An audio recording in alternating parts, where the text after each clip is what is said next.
इनाम पे बुला के वहाँ पर पार्टी की स्थापना की गई, जो मेरी जानकारी में नहीं था, और मेरी बिना सहमति लिए गई, मेरी घोषणा कर दी गई महासचिव के उसमें, बिना सहमति लिए। ये तरीका ही गलत है। तो और क्योंकि शायद उन लोगों को पता था कि हम बाकी लोगों से भी जुड़े हैं और बाकी लोगों की सहभागिता रहे वहाँ पर, सबके विचार विमर्श के बाद ही पार्टी बनती तो कहीं ज़्यादा अच्छा था। मगर अगर कोई एक व्यक्ति अपना सब कुछ कंट्रोल में रखना चाहे तो हर हिसाब से गलत है, और पारदर्शिता नहीं रहे साथ में चलने वालों में तो वो भी गलत है। वो जो शुरू से ही हुआ, बिना मुझे सूचना दिए मेरे नाम की घोषणा, सहमति लिए बिना ही मेरी नाम की घोषणा की गई थी। तो देखिए, मैं कांग्रेस पार्टी में भी रही तो अपने शर्तों पे रही, काम किया मैंने, अपने लोगों के लिए काम किया। तो वो मेरे जो विचार से बिल्कुल ही गलत था, और मैंने सोचा कि ज़्यादा देर किए बिना मुझे अब अलग ही कर लेना ज़्यादा अच्छा होगा, क्योंकि जहाँ आपकी सहमति नहीं ली जाती है तो कहीं ना कहीं आप बहुत सारी बातों को देख समझ पाते हैं कि आगे भी कुछ ऐसे निर्णय लिए जाएंगे जिसमें आपकी सहमति शायद ना हो। तो क्यों ऐसे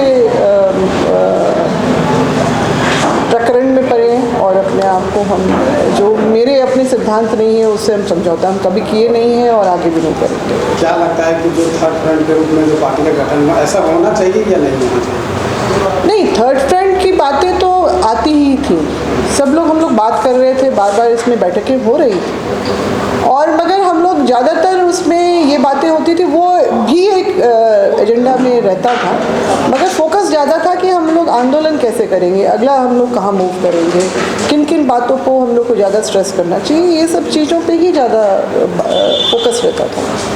और सब हम लोग साथ में ही बैठ के इसको करते थे, मगर अब कुछ लोग अपनी अलग लाइन खींचना चाहें तो फिर वो अलग ही बात हो जाती है आंदोलन से। निश्चित रूप से, निश्चित। और मैंने उस दिन अपने संबोधन में कहा भी था, जब ये इस बात का मैंने महसूस किया कि हमारे 2 वरिष्ठ जो हम लोग उनको शुरू से देख रहे हैं वो यहाँ पर नहीं हैं, कई नौजवान आंदोलनकारी जिनके साथ में जुड़ी रही वो लोग नहीं हैं, जबकि बताया गया था कि वो लोग भी, उनको भी सूचना दी गई है, मुझे लगा शायद किन्हीं कारणों से नहीं आ पाए होंगे।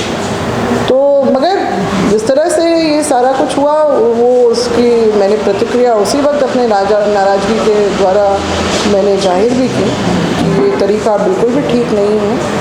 और पहला तो इस तरह से पार्टी का गठन करना, दूसरा बिना मेरी सहमति लिए हुए आप कैसे नाम की घोषणा भी कर सकते हैं, जबकि हम सबको साथ में लेके चलने की ही बात हमेशा ही से करते रहे हैं। क्योंकि जो आंदोलन है उसको इस तरह से नहीं उसका दिशा बदलनी चाहिए थी। तो इसलिए मैंने सोचा कि ज़्यादा देर नहीं किया जाए, और अब मैं, क्योंकि अपनी नीति सिद्धांतों में कभी भी मैंने समझौता करके कोई भी काम नहीं किया, राजनीति में भी नहीं किया है। तो बहुत सारे ऐसी बातें आई कि आप उनसे मत उनसे 36 का आंकड़ा रखिए, आप समझौता कर लीजिए, आपके राजनीति के लिए अच्छा। बोले नहीं, जो जनता का विरोधी है वो मैं उसको भी उसके विरोध में रह सकती हूँ, उनसे मेरा तालमेल नहीं लग सकता है। मेरी इस तरह की ही हमेशा नीति सिद्धांत रही है। तो यही सब बातें हैं। मैडम, अभी देखा जा रहा है कि राजनीतिक महत्वाकांक्षाएं व्यक्तिगत रूप से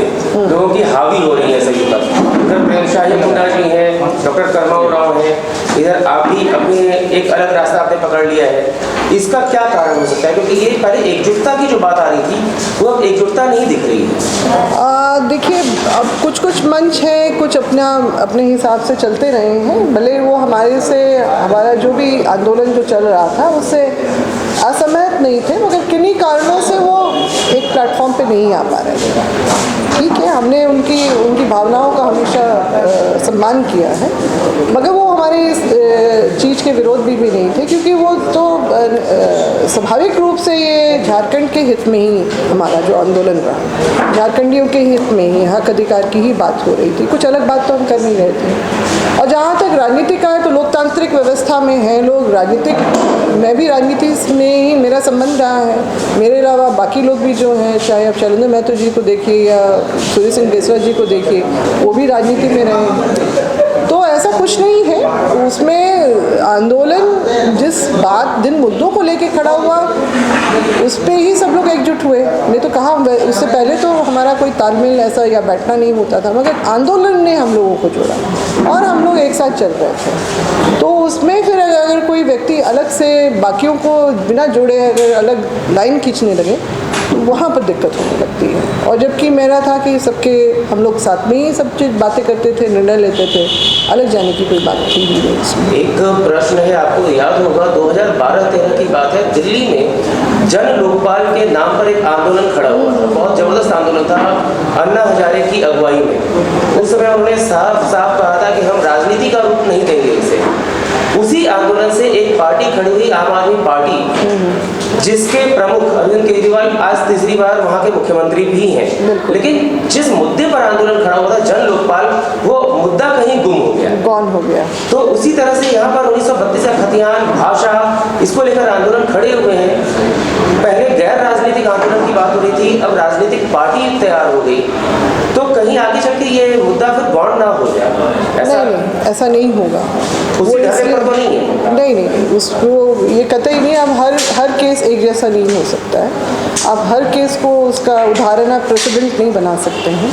किन वजह तो कुल मिलाकर अभी की स्थिति ये है कि आप न तो अभी कोई राजनीतिक पार्टी बना रही हैं, न किसी में शामिल हो रही हैं। मैं अकेले नहीं बनाऊंगी ना, अगर जो भी होगा तो सबकी सहमति से सब लोग बैठेंगे और क्या निर्णय होगा। थर्ड फ्रंट की बात हो रही है, मगर कैसे होगा, कब होगा, ये बात की बात है। अभी जैसे एक पार्टी बनते ही उसमें विघटन होने लगा, इसलिए ये प्रश्न उठना स्वाभाविक। नहीं, निश्चित रूप से, मगर इसमें तो फिर जिस चीज़ की सहमति मुझसे नहीं ली गई वहाँ पर बने रहना मैंने बेहतर नहीं समझा। मुझे नहीं लगा कि वहाँ ये बने रहना बेहतर।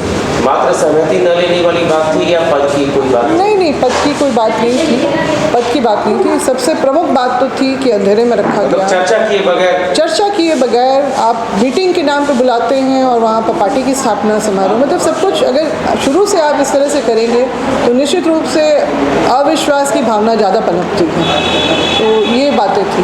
किन वजह से आप लीडरों का जो सामंजस्य नहीं बन पा रही? ज़्यादातर लोग तो एक मत ही हैं, हम लोग तो चलते ही हैं। और देखिए, हर परिवार में थोड़ा बहुत ऊपर नीचे होता है। हर 4 बर्तन रहेंगे, चारों कभी ना कभी टकराएंगे, मगर उसको आपको समन्वय भी बना के एक ही परिवार में बने भी रहना है आप लोगों को। तो ये तो ऊपर नीचे होता ही है, मगर ये जो अलग लाइन जो खींची गई वो मैं उससे शुरू से असहमति मैंने अपनी जताई और नाराज़गी भी जताई थी उसी वक्त। मगर मुझे ये वक्त के साथ लगने लगा कि शुरू से ही मतलब जिस तरह से सारा कुछ हुआ तो अविश्वास की भावना वहाँ ज़्यादा पनप गई। तो इसलिए मुझे लगा कि जहाँ पर, क्योंकि मैंने अपने अभी जितने भी राजनीतिक जीवन मेरा रहा है, कांग्रेस पार्टी में भी मैंने अपने शर्तों पे ही काम किया है और मेरे जो भावनाओं का और मेरे बातों का जो है, हमारे शीर्ष जो नेतृत्व है वो भी उसका सम्मान करते थे। ऐसा नहीं लगता है कि अभी जितने भी लीडर्स हैं सब लीड रोल में रहना चाह रहे हैं? नहीं, ऐसा नहीं लगता है। ये बाकी हम हमेशा अपना बैठ के ही बात करते हैं और इसमें कहीं दुराव नहीं है बातों में। और बातें होती हैं तो अलग अलग बातें, सब अपनी अपनी बातों को रखते हैं, तो कहीं सहमति बनती है, कहीं नहीं बनती है, तो वो तो हर जगह चलता है वैसे। मगर कि कौन किसको अपने आगे रखना चाहता है, ये वैसी बात तो है नहीं यहाँ पे। तो ये जो हुआ ये गलत हुआ और मैं उस समय भी सहमत नहीं थी उस वक्त भी। बस मैं कुछ जस्ट सीन क्रिएट नहीं करना चाहती थी, इसलिए मैं चुप रही। नहीं तो मैंने असहमति और अपनी नाराज़गी उसी समय जता दी थी। और फिर थोड़ा सा और आत्ममंथन के बाद मुझे लगा कि नहीं, अविश्वास की जहाँ परिस्थिति बनती है वहाँ पर बने रहना कहीं से भी ठीक नहीं है। इसलिए मैंने ये फ़ैसला लिया। 6 तारीख है, आज 12 तारीख, मैंने 10 तारीख को ही, उस दिन तो खैर रामनवमी था, सब लोग उसी में बिज़ी थे और कल भी नहीं हो पाया। तो ये आज का दिन जो है ठीक 6वें दिन आज 12 तारीख है। तो आगे उस लाइन को नहीं खींचते हुए मैं वापस अपनी जो आंदोलनकारी साथी मेरे जो रहे, वरिष्ठ या नौजवान, मैं उनके साथी बन के आंदोलन में रहना चाहती हूँ।